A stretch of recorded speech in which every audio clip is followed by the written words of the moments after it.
Have you been washing your hands? Come on, you know you have. I'm excited because we're interviewing two high school teachers, and these guys are not normal in all of the best ways. Both of them worked in corporate America, and now they're high school teachers. What? Both of them teach at schools that I'm going to let them describe it, but I think if I have it right, they serve underserved communities. I think I have that right. And both of them are really good friends. Please welcome to your living room or your kitchen table or your bed. I'm not judging. We have Craig Young and Barry Morrato. Hi, guys. Hi, Brad.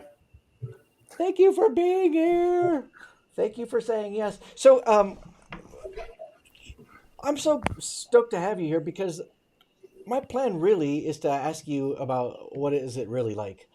Because we are reading a little bit about what it's like to be a teacher, but I don't think we really know. And I've had the luxury of talking to you guys offline, and it's kind of horrifying and fascinating and exciting and makes me want to cry. All of those things. So let me start at the end. Barry, you missed this. I have learned the hard way that these conversations go best at the end. Meaning, once we finally start to relax. So I'm going to start to ask you some questions that aren't related to anything. Barry, if we were in your car right now, got in the car, the radio would come on, what would we be listening to? We'd be listening to 1980s music. Okay, like name one of your favorite songs right now. Duran Duran. I can't actually picture a Duran Duran song. Like, what? Can you help remind me? Like a Wolf. Rio. Oh, like a wolf. Rio. No. Rio. Does it sort of kill you that 80s music is classic music now? Yeah, no, it's coming back. One of my students will be playing something on their music, and they'll share. And yep, it'll be some classic 1980s stuff. Yeah. The difference is it'll be sampled in some sort of rap song overall, right? Yes. Yeah. Craig, what's on if we get in your car? What are we listening to? We are probably listening to a current alt rock station in the Bay Area. So kind of current music, but not top 40, whatever that is these days. I'm not sure. Kind of way more hip alt rock. It sounds kind of hip. I'm getting some. Well, from one remember, I don't drive very often, Brad, so I rarely listen to my radio, but that's what it's on. Because I think you bike to school. Is that right? Yeah, that's right. Oh, very Californian of you. Well, thank you. I try to fit in. Barry, how do we feel about Taylor Swift? I'm all for the music story all in one. It's always good. For the music story all in one? What do you mean by that? All of her songs are like this little story all packaged up in one. So it's great. Craig, Taylor Swift? No, don't ask me. Don't ask me about my question back would be who's Taylor Swift? How do you work in high school? No, well, she got robbed. Yeah. I even noticed she recently re-recorded all of her music. Exactly. She got robbed. She made terrible, terrible deals in her first album. So good for you, Craig.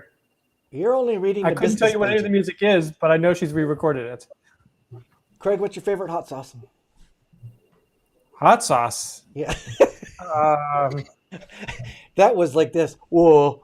Hot sauce? What? What's that got to do with teaching? I like good rich mole on Mexican food.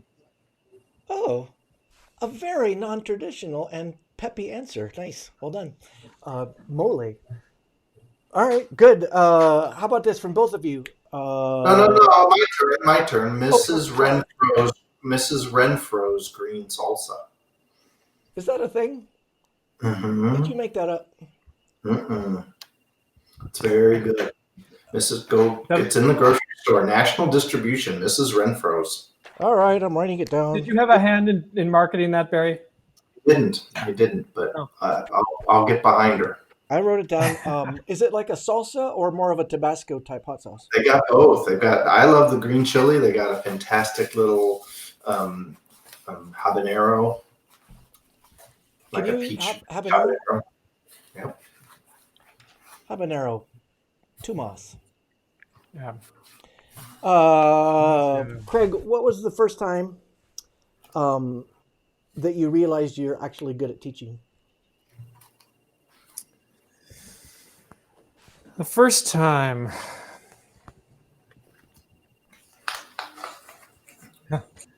I'm not sure I'm really good at teaching it. Maybe that hasn't occurred yet. I'm still waiting for that moment of epiphany. Sorry, Brad, I don't have a specific anecdote for you, but Oh, great! My phone's ringing. Oh, nice. It's behind the brick wall. But what I'm really trying to get at from both of you is there's some point, like when we're all young and out of college, we're trying to be professional, but we're not really. And then at some point you grow into it, right? So at first, what we wear is super important, and trying to say the same right things is super important. And then, oddly, the older people who are just good at it are less worried about what they wear and what they say, and yet they're more capable. And there's some weird transition there, and I'm just very curious for all of us where that confidence works. Barry, do you remember? I'm not going to ask you about teaching, but you came from the corporate world.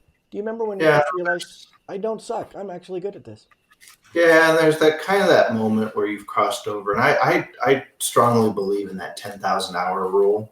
That once you've crossed over that moment of doing something that everything starts going in slow motion when you've been doing something well enough that you can start to see nuances that others can't just because you can ignore the extraneous stuff. And so that's what I think teachers really hit their flare moment is when they've crossed over that moment where they can ignore the stuff that doesn't matter and really focus in on the things in the classroom that make a real difference for students. Yeah, that sounds right. But I mean, my only experience with teaching is knowing teachers and being taught. I'm not a teacher. But it just seems like you guys have more secrets than knowing what to ignore. yeah, I think there are moments when a student asks a question that's a little bit off topic, and I already know exactly what demonstration I need to pull out of my closet to show them how to explain that particular question. So when I got to the point where I didn't have to think or stop and say, I'll get back to you tomorrow, but I could just open up my cabinet and pull out the right whatever gadget and show them how that particular phenomenon works. I think Barry's right. That when you get to that point where it's just so comfortable and ingrained, you don't have to think about how to set up the answer. Yeah, Craig, I would want to add to that so we're both science teachers, but have different spans in our teaching career, right? So I'm just finishing my second year. And Craig, what are you closing up your what? 12? 14. 10? 14. 14. Okay. That's the way Craig articulated because I still live in a world of a little bit of fear of the out of question, right? The off-topic question, because it'll take me off my plan.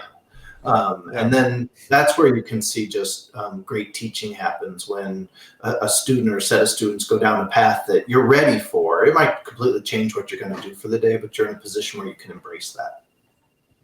Well, it's funny, in my job as a guy who stands in front of audiences, my best shows are the ones where something crazy happens. If someone were to ask me the equivalent of an off-topic question, that is just, thank you for that gift. We have started at the end. Let's go back to the beginning. Craig, you're a physics teacher. You just said 14 years. Where do you teach? I teach at Eastside College Preparatory School. It's a private school in East Palo Alto, California. And we focus on first-generation college-bound students, so students whose parents did not go to college, and also very much underserved communities. We are about 60% Hispanic, about 20% African-American, and the rest Pacific Islander and other minority groups in California. And are all 14 years at that same school? No, this is my second. I first taught at a larger comprehensive public school in Santa Clara, California. And I've been here at Eastside. This is my 7th year. And I'm picturing the first school as more of a suburban, mostly white. Yeah. Well, not mostly white in California. That would be unusual. But 2,000 students, a mix of white, Asian, Hispanic, Black, other minority groups, but very much a diverse community and much more white and Asian than in my current school. All right. But suburban in the sense we had families whose parents worked at the big Silicon Valley firms, and we had kids whose parents were migrant farm workers in some of the agricultural parts of the state. Wow, what a huge chasm. Yeah. Barry, where do you teach? So I'm a proud teacher at North Lawndale College Prep, which is a very small public charter, part of the Chicago Public Schools, serving the near west side of Chicago. So the community of North Lawndale, Chicago, which is it's an underserved and a desperately important neighborhood for people who want to contribute to find a spot to contribute to.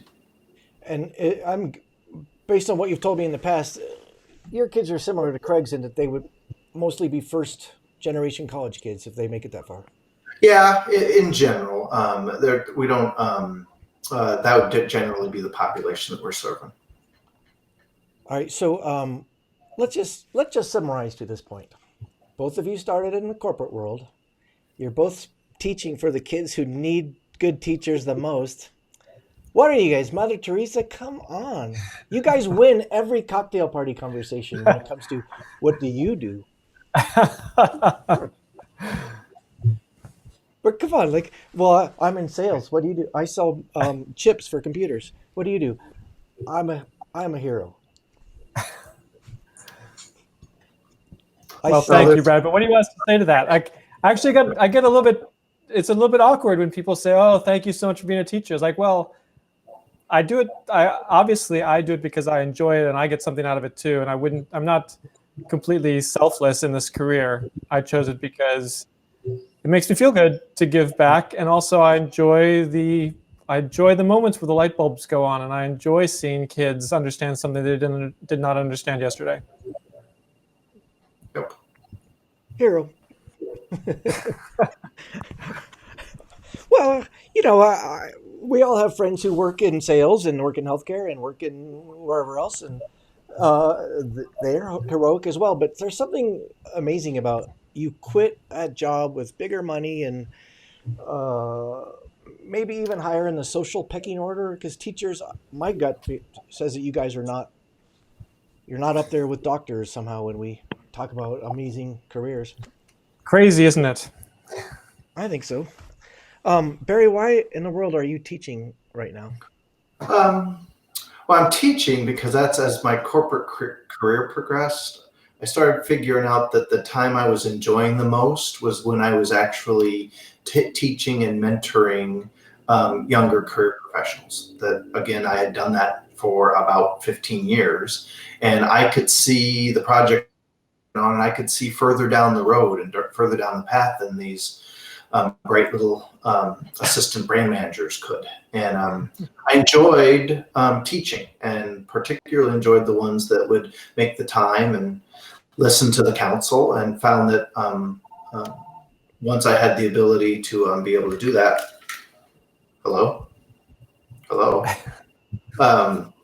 be able to really be able to make it my career. And so that it made it fun. Okay, I think when you're recording an episode, maybe turn your phone off, guys. Maybe do that.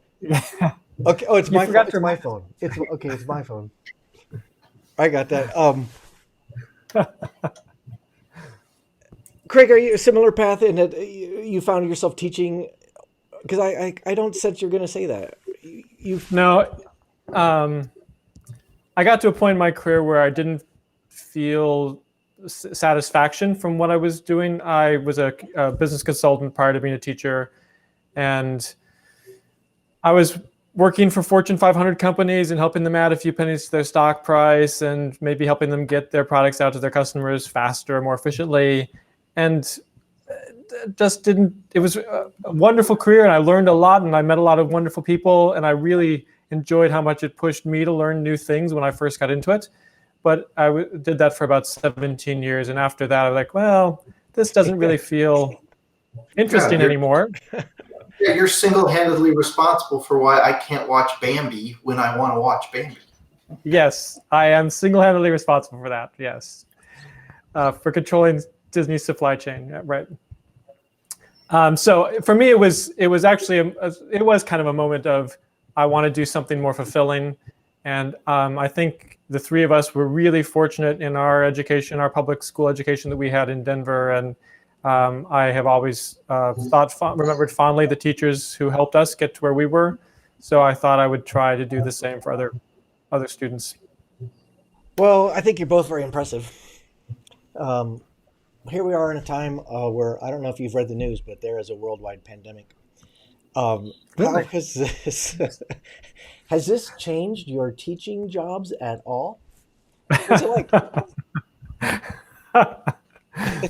Go for it, Barry. Well, and so as I'm just closing up my second year here. So come last February, when you could see it coming, we had some appreciation for the change, but really couldn't fathom just how much it changed everything. So yeah. And you love it, right? You love Oh yeah, teaching. teaching virtually is just my dream. I decided to build relationships with kids because, as you know, teaching kids is what. Yep. Yes, Mr. Morrato. And you Because of guys course, are. This is not a joke. This is really how your kids are, right? They, Oh, yeah, absolutely. because they're required to have their cameras on. but they really do show their top of their head. Oh, Because I they see required mostly to walls and have- ceilings like this. This is my standard view. And if you Yeah. guys, well, what's that like? So first of all, what's it like? And then I'm going to ask you, how come you don't tell them to turn their camera down? I'll start there. So it's awful. I absolutely hate not seeing the eyes of the people, the students that I'm talking to. It feels so weird. Like as a human being, I expect to be able to see other people's eyes and see some nonverbal feedback on whether they're even listening to what I'm saying. And to see a whole bunch of walls and ceilings, or worst case, blank screens where they turn their camera off, is draining. It feels hard. It feels awful. Well, Um, because you mentioned, but the reason I don't ask them to turn their cameras on is that I did try that at the start of the year. We tried to set that norm. But at some point, you have to realize I'm either going to spend 20% of my class time just saying, hey, would you turn your camera on? Hey, don't see your face yet. Hey, turn your camera on. Or you just accept that they do not want to show their faces and you hope that they're on the other side listening. You mentioned and why you want to teach is that you said you like seeing the light bulbs turn on. Yeah. No And light- it's crappy. It's crappy to not see their faces. Yep. So that's where my story is a little bit different, right? Because I'm lucky in that I get to not only do the virtual, but my school is one of a very small handful of the Chicago public schools that actually opened, right? So we were really the only public high school in the Chicago area that actually opened to a hybrid model. And we were able to sustain ourselves all last year, right? We were only closed down due to the virus for 2 days total. And there was no small amount of effort that the team and the administrative and the planning work went in to make that happen. But honestly, I'm thankful for that because without that that in-person sustaining, I know I wouldn't feel as motivated and hopeful as I do. Really?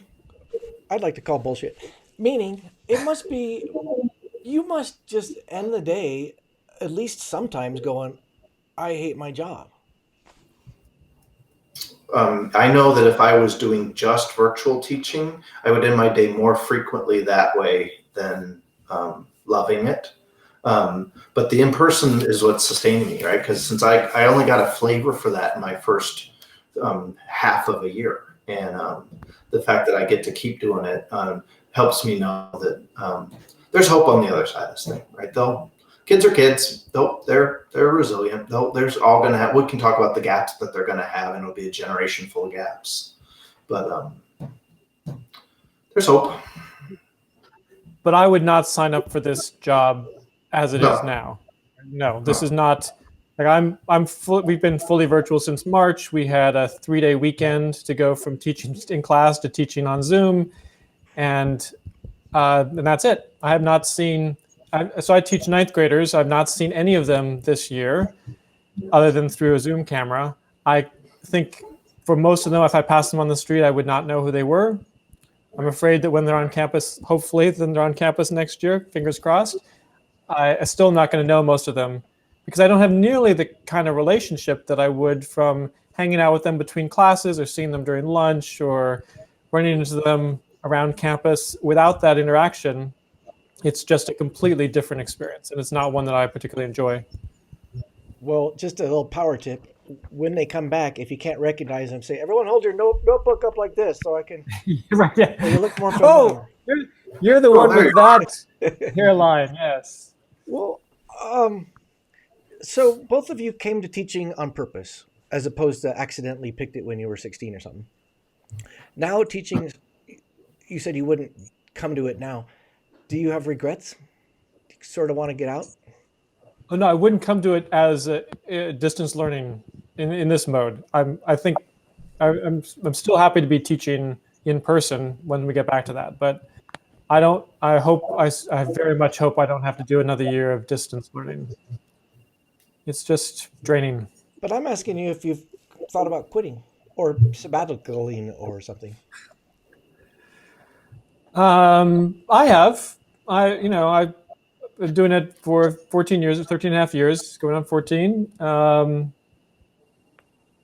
It's the school I teach in, I have the same schedule every year. So this is my 7th year of teaching exactly the same 3 sections of 9th grade physics and 1 section of 12th grade physics. And the curriculum's the same. And the students are all different people, of course, but have very similar backgrounds. And so we cover the same kinds of questions. I have several of those questions that you talk about, how you're giving a presentation. It's nice to get some off the cuff questions. I can have most of those built into my presentation because I know, oh, this is where they're going to ask this question, and this is where they're going to ask this question, and this is where I'm going to make this joke.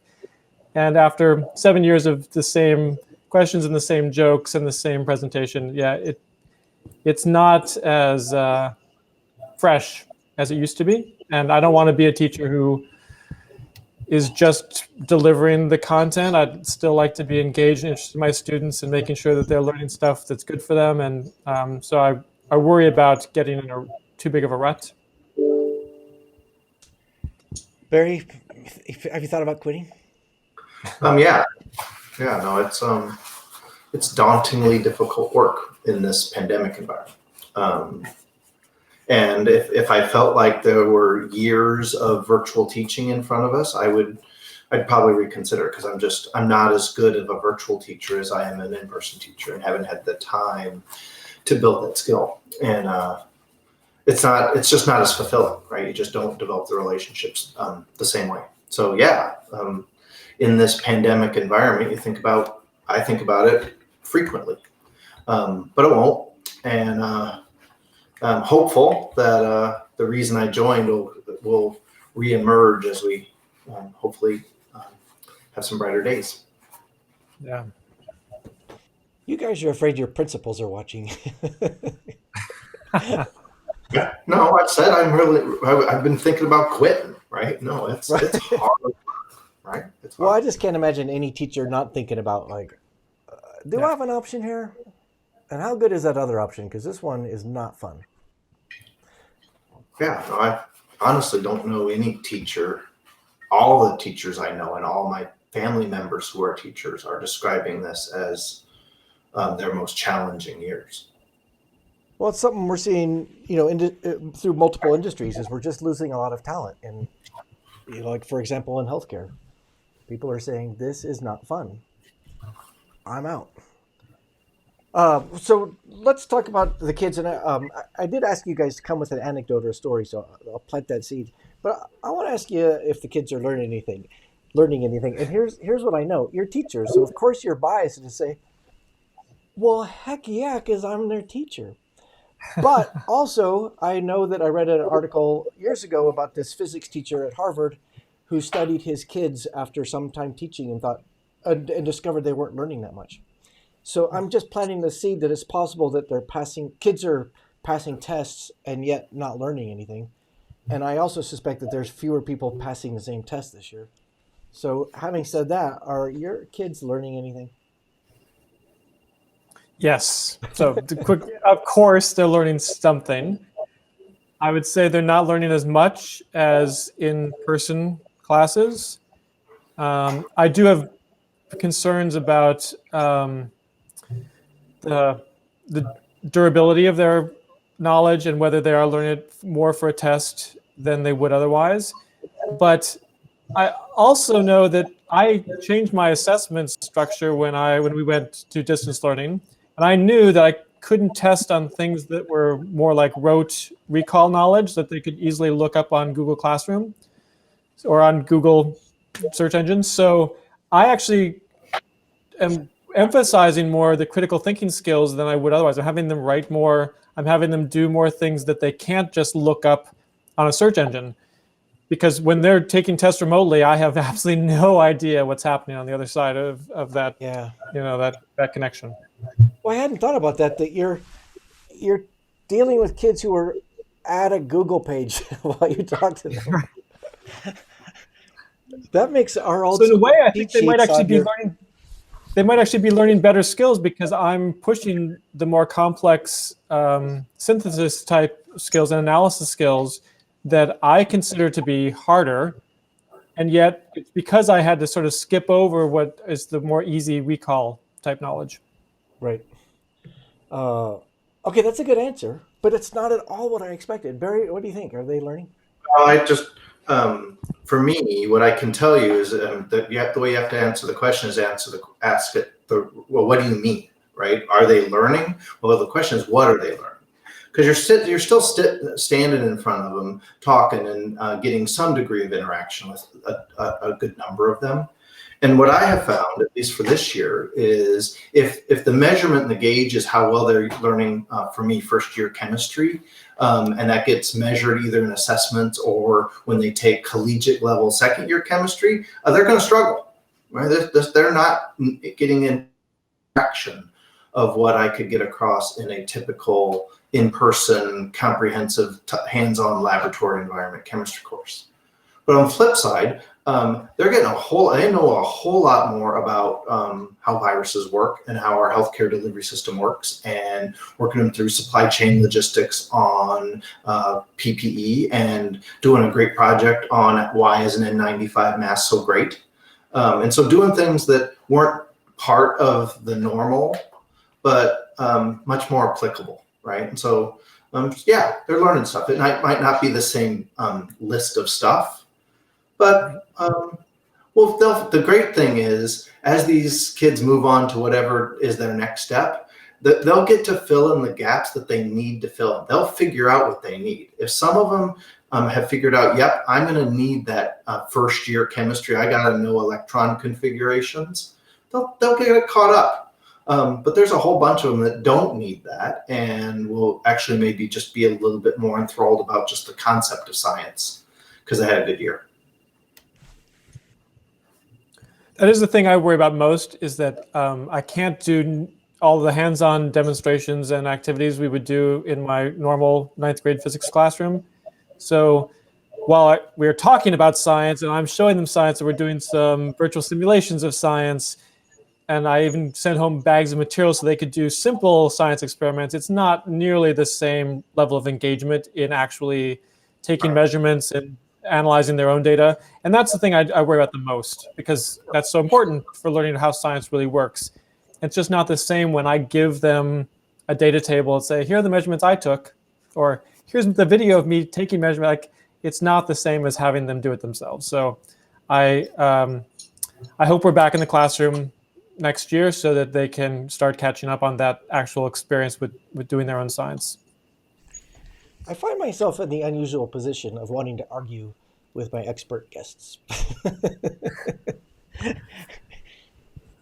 Here's what Argument's good. Be skeptical. We encourage skepticism. My kid Ben is in college, and he was home at Thanksgiving, and I stood over his shoulder as his philosophy professor was making a presentation and some appalling slides and monotone, and I just wanted to cry. I lasted through about 3 minutes of that lecture because it was horrible. And Ben passed, and there was some proof that he learned. But I'm telling you, no, he just didn't. And I'm not hearing any of that from you, other than we're not getting the live demos, and it just I don't even know how to phrase it, but I'm having a tough time feeling like the kids. Well, that's the first thing I had to abandon were some of my boring slides, right? That my virtual lectures now are based in taking lots of polls and doing virtual whiteboards and doing the best we can. And if I can slip in about 5 minutes of boring stuff, that's a good virtual lecture, right? Yeah, you've got to change your pedagogy for doing it remotely, because there's no way in a classroom I can just look and see who's got their head down or who's doodling in their notebook, but you can't do that online. So doing polls or interactive activities using shared documents or doing quick check for understanding type student interactions during the class is absolutely necessary to make sure that they're still following along and paying attention. Hold on, I need to mark my bingo card. Pedagogy. Oh, that's it. Okay, well, here's what I would tell you as a professional speaker. If I was in a room full of professional speakers and we talked about PowerPoint, and people would have lots of opinions about what makes good PowerPoint, and then we talk about what to wear, and we'd have lots of opinions about that, and how should the stage be set, and what kind of microphone, and we'd have lots of opinions about that. But we all have been there in front of crappy speakers with great slides and a nice background and whatever else. So that's my way of just calling you out a little bit, saying like, oh yeah, you can use polling and whiteboards and all of the fantastic interactive tools online, but it's still a freaking online class, right? It doesn't. What really matters is the teaching, and you guys are struggling because you can't see eyeballs, and the kids are maybe not showing up all the time. You've told me stories where you have to call them and say, where the heck are you? But Brad, you can also have people who are teaching in person who can be.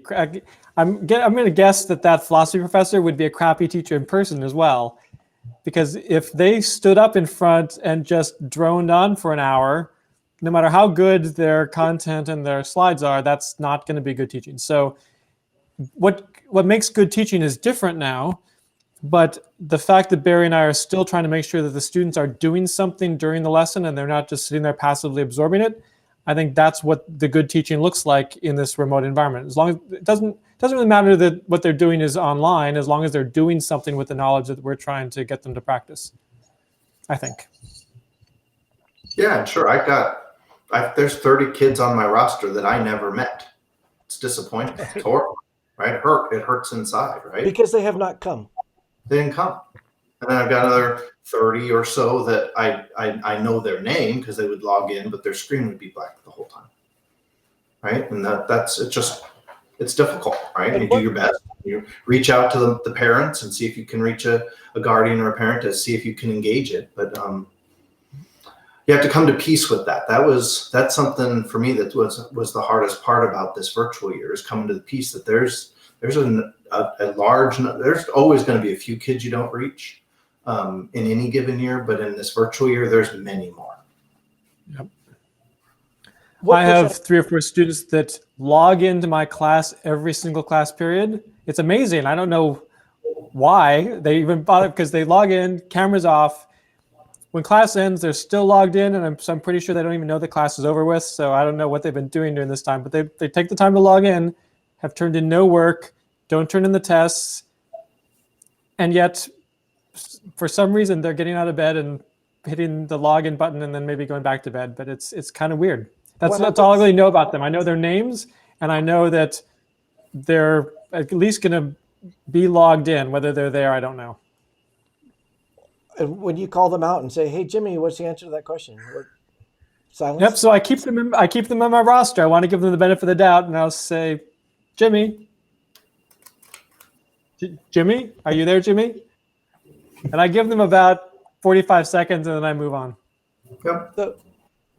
So Jimmy's computer went to class. Yeah, exactly. Well, that's what. But you guys are killing me. By the way, if anyone's watching this, these are two of my favorite humans. Hopefully, it's clear that my respect for them is ginormous.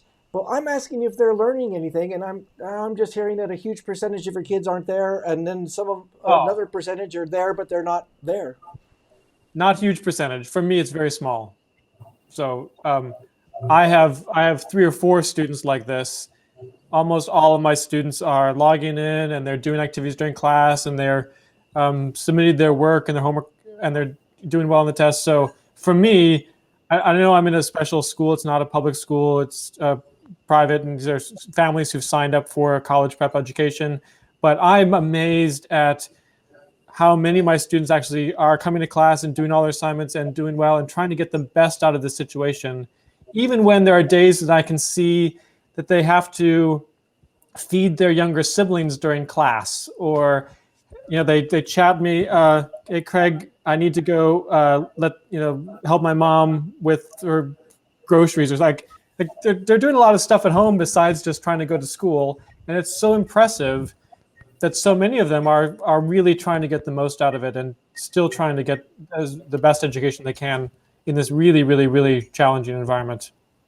Yeah, it's a crapshoot. When you ask a question and you cold call someone to unmute their mic, exactly what the background's going to be like that you're suddenly going to hear. These are difficult learning environments for kids. Like, give us some stories. Like, what are we talking about? Instant unmute and just screaming siblings. Right? Yep. was the fun and made you smile. And then I have stories of the guardian not creating a conducive environment and playing music that shouldn't be being played way too loud in an environment that doesn't look very safe. Or even homes where there are multiple school-age kids and you can hear that there are 3 or 4 Zoom classes going on simultaneously. Like, the fact that they've got enough technology to do that is good, and yet there are maybe 3 or 4 siblings or cousins in the same room trying to do school at the same time. It's tough for them. Yeah, that's brutal. Well, I have been busting your chops, but I got to say, it's impressive. Meaning, I'm trying to get you guys to whine a little bit, and and you're not falling for that, because I think that's just not in you, and it makes me think that you're the right guys in the right jobs. Ask me in about 6 months. Yeah. So I was kind of hoping, in order to better understand what you're dealing with, you might come with an anecdote. I loved hearing about unmuting kids and then hearing what they're dealing with. Are there other things that we can use to help us understand? In a similar vein, I had one of my 12th grade students who's taking AP Physics, doing a test. And when they're doing tests, it's a smaller class, so I ask them all to keep their cameras on, and generally they're better about it because they're seniors. And in the middle of the test, the student's younger brother, who's about 5 or 6, came into the room and started climbing on his lap and wanted attention because the parents were not available or were not home at the time. And so my student was his primary caregiver at the time. Right. And he's trying to do a test about, I don't know, rotational motion or Newton's laws or something. And he's got a 5-year-old climbing on his lap. I'm thinking, oh my gosh, this is not fair at all. I should not be asking you to take a test right now when you've got a 5-year-old you're trying to take care of. Yeah. So did you score that kid as hard as you would have if you didn't know? So we worked it out. I gave him additional time later to finish up the test. Yeah. Yeah, kind of adorable. And also, not the best. Totally adorable, and yet so distracting. How do you focus when you've got someone climbing in your lap? Yeah. Barry?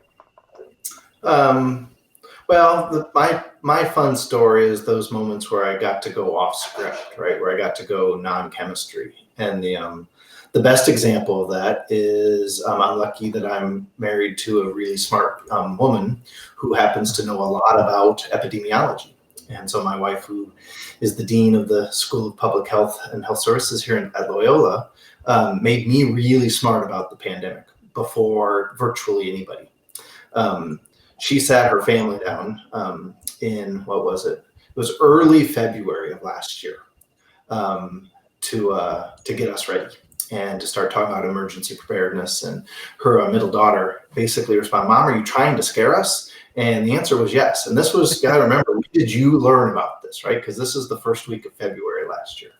And so my fun anecdote is when I was able to make my kids smarter, right, about what was coming towards them. So in that first week of March, we did a what is coronavirus, and my favorite thing is we did a whole lesson on integrating under a curve, right, flattening the curve, and come to understand what in the world does that mean, and why is making it flatter versus spikier, why does that make a difference when it's still the same number of people?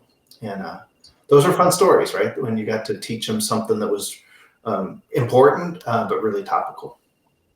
Yeah, super. Well, I hope there were lots of calculus teachers who did that lesson. It hadn't occurred to me to use that as an integration lesson. Calculus lesson right there, yeah. Yeah, perfect. Oh, the calculus of flattening the curve? Yeah, here we go. See, Brad doesn't get it. He has no idea. But I do know some really nifty magic tricks. Well, all right, so you guys are teachers. Explain calculus and flattening the curve.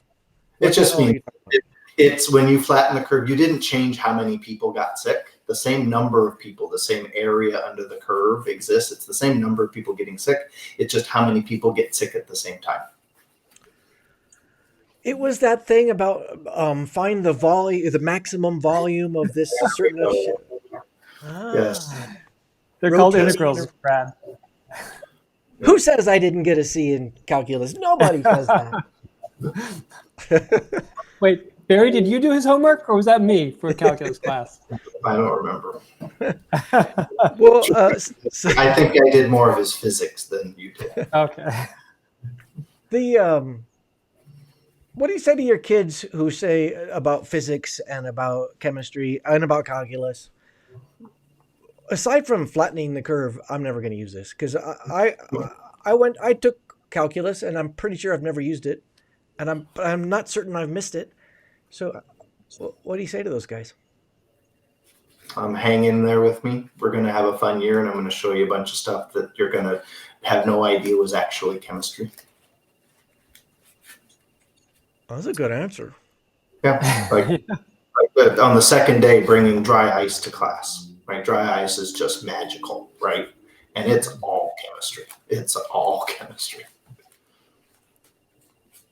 Craig, what about the doubters who say this is not for real people?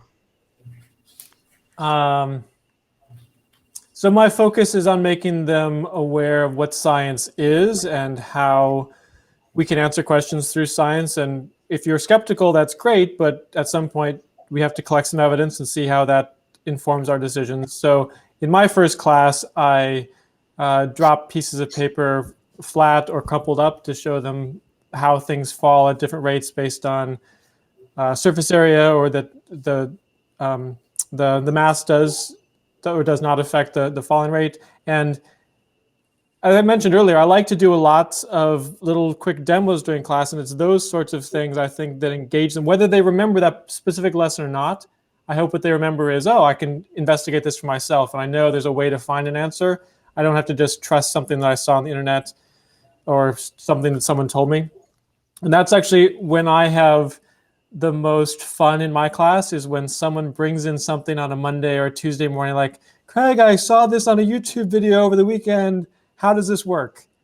And right there, it shows me they're curious and they know there's some way of figuring it out. Even if they haven't figured it out themselves, they know there's some way that they can collect some evidence and find an answer to those questions. And that's the stuff that I love.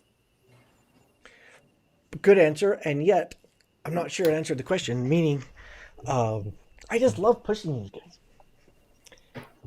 If I'm trying to, I have a choice between photography or Photoshop or high-end science like physics, chemistry. Why am I taking that again? Because I see what you're doing in the classroom, but what about the kids who are like, I have no interest in AP physics. Well, again, special situation here. We are a college prep school with a college prep curriculum, which is mostly fixed for their first 3 years. So every single ninth grader takes physics with me because that's what we do. So they don't have a choice. And Okay, so the we answer use is the, just because.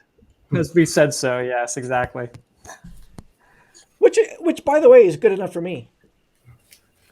And we do it that way because the University of California system has a set of entrance criteria, and we make sure that every single student that graduates from our school has exceeded that entrance criteria. And I just keep adding to it, Brad. The satisfaction you get out of it is at the end of the year when you ask the kids to write a note about what they learned or make a video.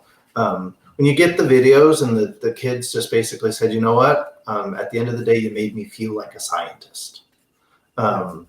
So, well, I know they'll take a little bit of chemistry away. I promise, and I know they're not going to be able to do electron configurations. I don't keep beating up on that, right? But who really cares, right? When that kid, when he sent me a video that said I made him feel like a scientist, that was everything. I'll send it to you. Here's a comment from Kim Mulders. Kim, you're the best. Do your students really call you by your first names? What do they call you? Yes. I'm Craig. I'm Mr. M. I haven't gotten past that yet. You're Mr. M? Yep. Because Morrato is hard to pronounce. Or remember. Yeah, no, that's. So. And okay, so let's talk about that. Why are you Mr. and why are you first name?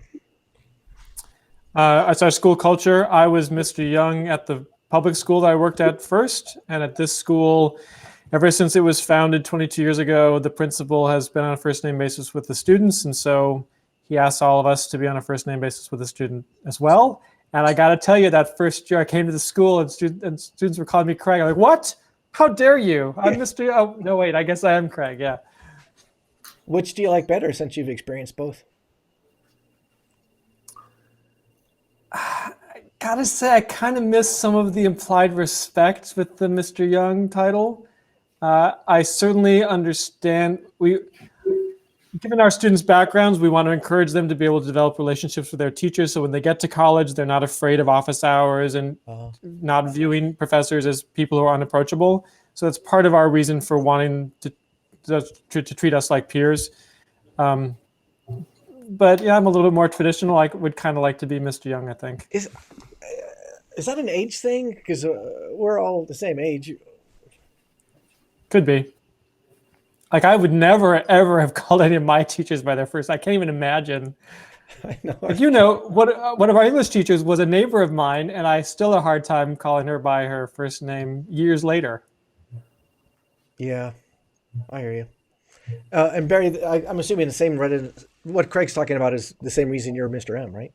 Yeah, I think if there's any struggle that we struggle with, it's that blurred line of respect, right? And as small as it is, names can, I think, help when you really need it to create that small moment of respect that you can get a student back on the right spectrum. And I'm sure I could do it if he was calling me by my first name. Because usually when I've lost that moment of respect, he's not calling me by my name anymore. Yeah. We are very old friends, and we met in high school. And I know if I got the three of us started on, do you remember this? And wasn't that awesome then? And we could go on forever because those are such strong memories. Which brings us to these kids in this generation. Our strongest memories as dudes in our 50s is of our high school and college and just after college years, like those formative years where you're becoming a human.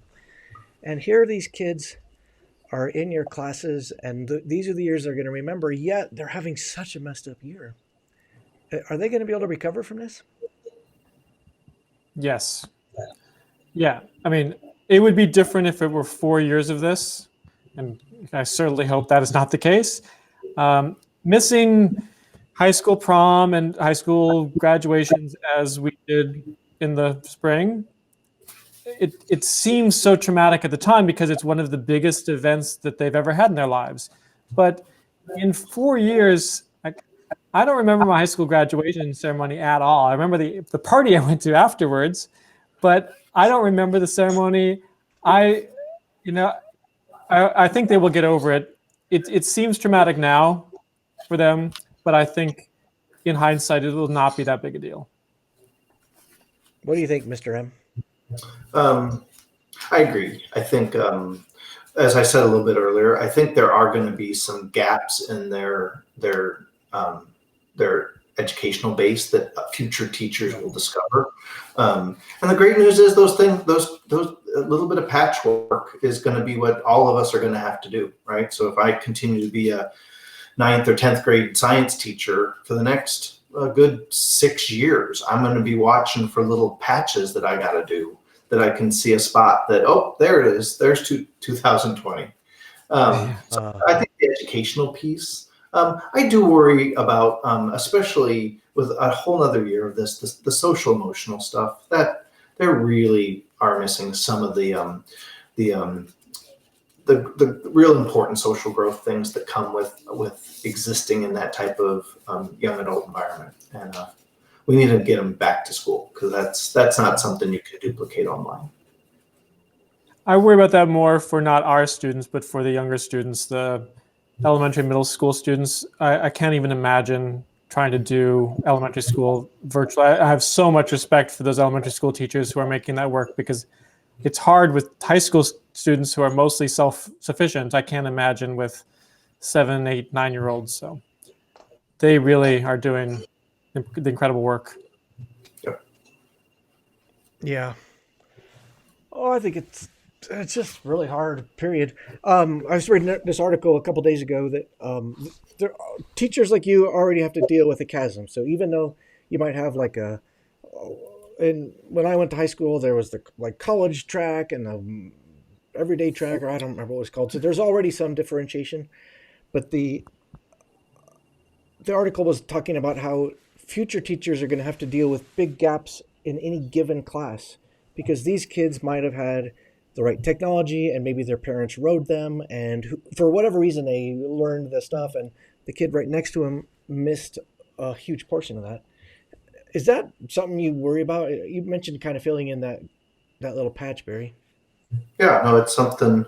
I mean, that's what great and experienced teachers do on an everyday basis, right? I'm still learning that trick, right? But great teachers are able to see those spans much more readily, and then have the curricula to be able to deal with that. And yeah, I agree. I think it's going to be a little bit wider. I don't think in a given school you're going to see it, but you'll then over years people start to move around, and students will start ending up in spots that are different from where they were, and then you'll see the gaps. But there's going to be that kid who got a B in your class, or let's just go, because it's easier for me to understand. There's kids in Algebra 1 who earned a B plus, and there's kids in Algebra 1 who got a D, and they're going to be sitting next to each other with a live teacher in Algebra 2. Right? That is chaos. Welcome to our lives. That's true every year. That doesn't matter whether you're a pandemic or not. Yeah, that's why I don't think I'm overreacting to it, because that's how that honestly is how it is today. I just look forward to being able to figure that out in person, right? Because then I can solve that a whole lot easier in person than I can virtually. I haven't figured out how to do that effectively virtually yet. So Barry and I both teach 9th graders, which means they're coming from different middle schools, which means they're coming from different backgrounds, regardless whether they had technology home or not. So yes, this will exacerbate some of those differences, but it's still part of being a high school teacher, is taking people from different backgrounds and helping to bring them up to the same level. All right. Well, yeah, I got to say the whole thing, talking to you guys, watch how I connect this to my last question about hope. But talking to you guys does give me hope, because mostly what I read and hear about teachers is just the appalling, grinding, never-ending process of creating multiple lesson plans for in the same class, and you guys not having a single break and you're exhausted and you don't have enough energy to prepare for the next class. And yet here with you guys, I'm hearing that they are learning and that you guys have hope. And although you're not celebrating this year, you're not nearly as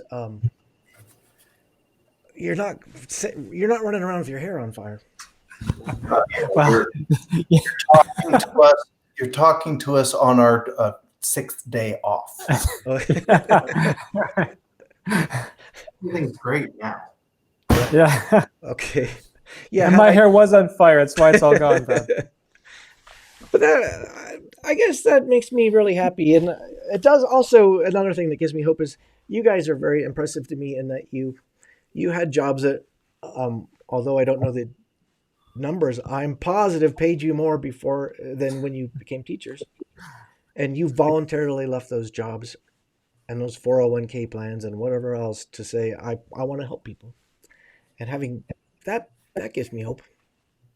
So now it's my turn to ask you. Craig, shall we start with you?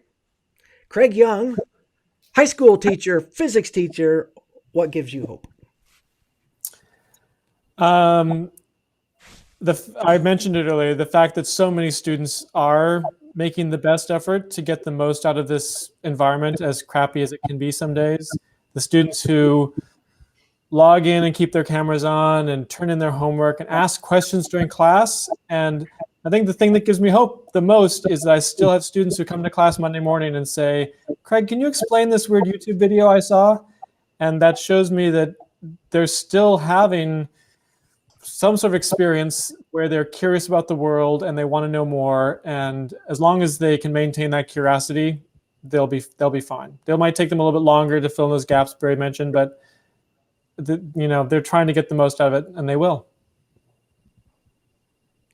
I think that's so cool. You just use coming in with a YouTube video and hope in the same sentence, and it made sense. I love it. Barry Morrato, chemistry teacher, new-ish teacher, second-year teacher. What gives you hope? Yeah, so that I like to think about it as what gives me hope and what I hope for. So what's giving me hope right now is, like I said earlier, I haven't spoken to another teacher that has said that this is anything but horrifically difficult, right? And you see plenty of new shows and teachers sobbing. And so what gives me hope is I know that that as a teacher, I'm not alone, and that this is hard, and we are all trying to do the best we can. Then what I hope for is the long-lasting stuff out of this. I think there's going to be a subset of kids that figure out that they actually enjoy learning this way. Mm-hmm. I think this is going to accelerate a change in the way we deliver post-secondary education, and that the era and theory of you got to go away to an off-campus living environment for 4 years is going to take a dramatic turn over the coming years, accelerating a process that was already happening. And so what I hope for is that we're able to find those little glimmers of what we did learn and what's better about this for either some or all of us, and keep those things alive. Yep, I agree. I hope your principals are listening. I'll be sure to send them a link. Those are good answers, gentlemen. Which gives me hope. Yeah. I read an article. I think it was the same article, just talking about something you were mentioning, Barry. Just that, like, there will never, ever be an excuse to say, oh, we don't teach AP Spanish at this school. That is gone. If you want to learn it, you can get it. Yeah. Well, we still need to make sure that it's not being taught by your son's philosophy teacher, right? It has to be taught well. But yeah, I think we're going to be much better at delivering distance learning. And hopefully, no matter where you are in the world now, you'll have access to good, high quality education. And you need to make sure that everyone has access. So there's still that inequality in who has bandwidth and who has technology. But if we can get past that, hopefully there's a better chance for more people to have access to good teaching. And if you are my son's philosophy teacher, maybe it was a bad day. Maybe you had a cold. I don't know. Could have been you just didn't feel good. Maybe your partner had COVID and you were very I don't know. Could have been. Sure. but that was not a great lecture. Just saying. Everybody, thank you for being here. Wash your hands. Wear a mask. Wear a mask. Yeah, Thanks, wear a guys. mask. Be safe. Craig and Barry, stay with me right here. Thanks, everybody.